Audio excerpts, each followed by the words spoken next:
pertama ada pengertian ulama. Ulama adalah pemuka atau pemimpin agama yang bertugas untuk mengayomi, membina, dan membimbing umat Islam baik dalam masalah-masalah agama maupun masalah sehari-hari yang diperlukan baik dari sisi keagamaan maupun sosial kemasyarakatan. Yang kedua ada negara.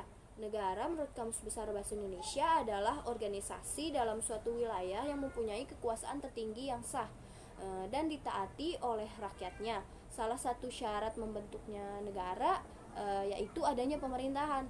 Nah, pemerintahan ini ialah sekelompok atau perkumpulan orang atau bisa juga organisasi yang diberi kekuasaan secara penuh guna memerintah dan mempunyai kewenangan untuk membuat serta menerapkan hukum atau undang-undang di suatu wilayah tertentu. Dalam suatu pemerintahan terdapat politik. Nah, politik ini dapat dikatakan sebagai sebuah seni dan ilmu untuk dapat meraih kekuasaan baik itu diraih secara konvensional maupun inkonvensional. Politik sendiri berasal dari bahasa Yunani yaitu politikos yang artinya dari, untuk, dan yang berkaitan dengan warga negara.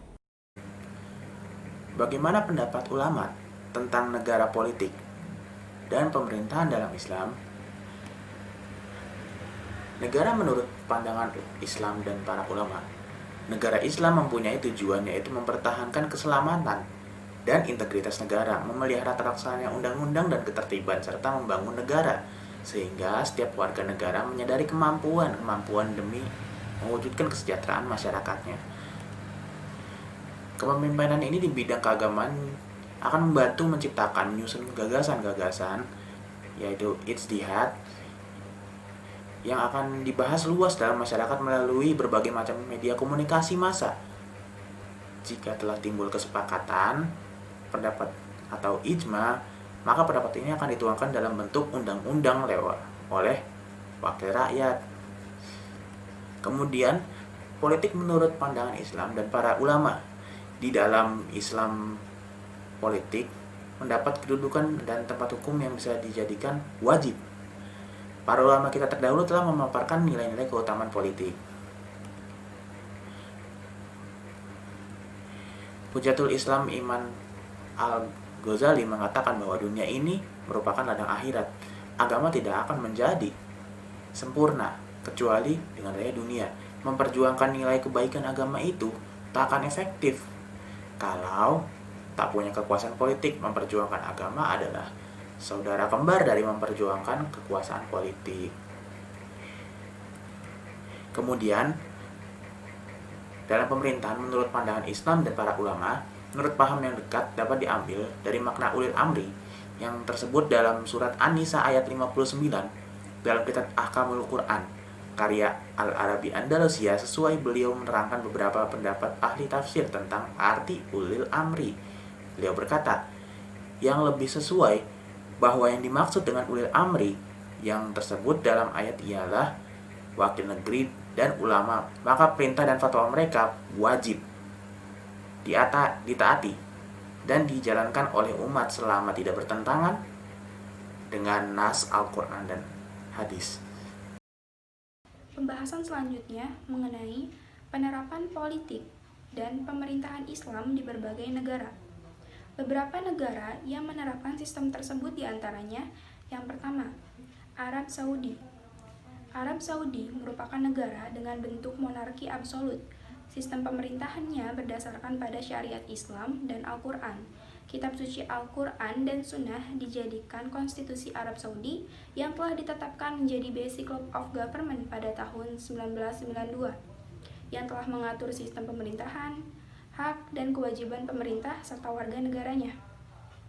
Yang kedua, Brunei Darussalam. Negara kerajaan dengan mayoritas penduduknya beragama Islam menjadikan Brunei Darussalam menjadi salah satu negara kerajaan tertua di Asia Tenggara. Setelah kemerdekaannya pada tahun 1984, Brunei Darussalam kembali menunjukkan keseriusannya untuk menyebarkan agama Islam, salah satunya menjadikan hukum syariat Islam menjadi hukum perundang-undangan negaranya. Yang ketiga, Qatar. Politik luar negeri Qatar didasari atas kemurnian hukum dan syariat Islam. Karena merasa yakin akan identitas yang melekat, mereka berusaha untuk menjalin relasi dengan negara Arab Saudi dan negara Arab lainnya dalam program pembangunan ekonomi sosial dan sekaligus mendirikan organisasi internasional yaitu AAD atau Arab Authority of Agricultural Investment and Development Organization. Kemudian pembahasan yang terakhir yaitu mengenai penerapan politik dan pemerintahan Islam di NKRI. Sejatinya, kaum muslimin bebas untuk memilih bentuk negara dan sistem pemerintahannya berdasarkan kondisi yang ada di wilayahnya. Syariat Islam yang ada di Indonesia dengan syariat Islam yang ada di Eropa, Amerika, bahkan kutub utara sekalipun tentu akan berbeda. Namun, perbedaan ini tidak perlu dipermasalahkan. Justru perbedaan inilah yang menjadikan Islam universal.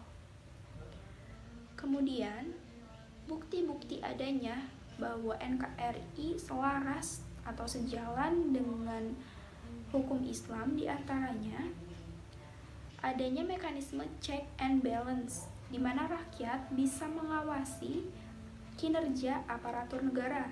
Bahkan antar lembaga negara pun bisa saling mengawasi. Kemudian, negara menjadikan posisi setiap warga negaranya sama rata. Selain itu, ada juga mekanisme musyawarah, misalnya saja dalam pembuatan undang-undang pemberantasan minuman keras. DPR tentu mengambil materi dan substansi dari Al-Quran dan hadis dalam mekanisme musyawarahnya, sehingga dapat disimpulkan bahwa NKRI sejatinya telah sesuai, telah sejalan, telah selaras dengan prinsip-prinsip sistem politik dan pemerintahan Islam